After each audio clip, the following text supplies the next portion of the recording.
ಚಪ್ಪಲಿ ಹಾಕೊಂಡೇ ಬನ್ನಿ ಅಂದ್ರೂ ನಮ್ಮ ಜನ ಇಲ್ಲೇ ಚಪ್ಪಲಿ ಬಿಟ್ಟು ಹೋಗ್ತಾರೆ. ಇಂಥ ಜನ ಎಲ್ಲಿ ಸಿಗ್ತಾರೆ ನಿಮ್ಗೆ? ಹೊಡಿರಿ ಚಪ್ಪಾಳೆ, ಹೊಡಿರಿ. ಇದು ನಮ್ಮ ದೇಶ ಅಂದ್ರೆ.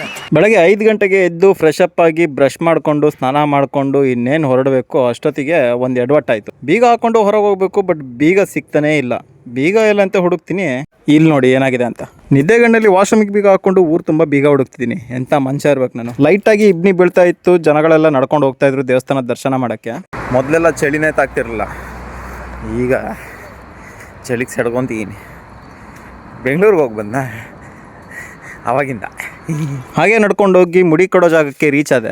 ಚಪ್ಪಲಿಯಲ್ಲಿ ಬಿಡೋದಂತ ಯೋಚನೆ ಮಾಡ್ತಿದ್ದೆ, ಅಲ್ಲ ಆಮೇಲೆ ಬೋರ್ಡ್ ಕಾಣಿಸ್ತು ಚಪ್ಪಲಿ ಹಾಕೊಂಡು ಹೋದ್ರೂ ಪರವಾಗಿಲ್ಲ ಅಂತ ಹೇಳ್ಬಿಟ್ಟು. ಬಟ್ ನಮ್ಮ ಜನ ನೋಡಿ ಅಲ್ಲೇ ಚಪ್ಪಲಿ ಬಿಟ್ಟು ಹೋಗ್ಯಾರೆ. ಕೊನೆಗೆ ಒಳಗೆ ಹೋಗ್ಬಿಟ್ಟು ನೋಡ್ತೀನಿ, ಲೈನು ಕಮ್ಮಿ ಇತ್ತು. ಪಟ ಅಂತ ಹೇಳ್ಬಿಟ್ಟು ನಡ್ಕೊಂಡು ಹೋಗ್ತಾ ಇದ್ದೆ. ಯೂಟ್ಯೂಬರ್ ಸ್ಮಿತಾ ಪ್ಲೇಸ್ನ ನೋಡ್ದಂಗೆ ಆಯ್ತು. ಅವರೇನೋ ಅಲ್ಲ ಗೊತ್ತಿಲ್ಲ. ಅಲ್ಲಿಂದ 20 ರೂಪಾಯಿ ಕೊಟ್ಟು ಟೋಕನ್ ಇಸ್ಕೊಂಡು ಮೇಲೋಗಿ ನೋಡ್ತೀನಿ, ಮತ್ತೆ 20 ರೂಪಾಯಿ ಕೇಳ್ತಿದ್ದಾರೆ. ಅದು ಬ್ಲೇಡಿಗಂತೆ. ಅದನ್ನು ಪೇ ಮಾಡಿ ನನ್ನ ಕೌಂಟರ್ ನಂಬರ್ 60ಕ್ಕೆ ಹೋಗ್ಬಿಟ್ಟು ನಂದು ಅವತ್ತಿಂದು ಮುಡಿ ತೆಗೆಸ್ಕೊಂಡೆ. RCB ಫೈನಲ್ ಮ್ಯಾಚ್ ಇರ್ತಾ ಇನ್ನೇನು ಸೋಲ್ತಾರೆ ಅನ್ನೋ ಟೈಮಲ್ಲಿ ಹೆದರ್ಕೊಂಡು ಮುಡಿ ಕೊಡ್ತೀನಿ ಅಂತ ಕೇಳ್ಕೊಂಡಿದ್ದು. ಜೈ RCB.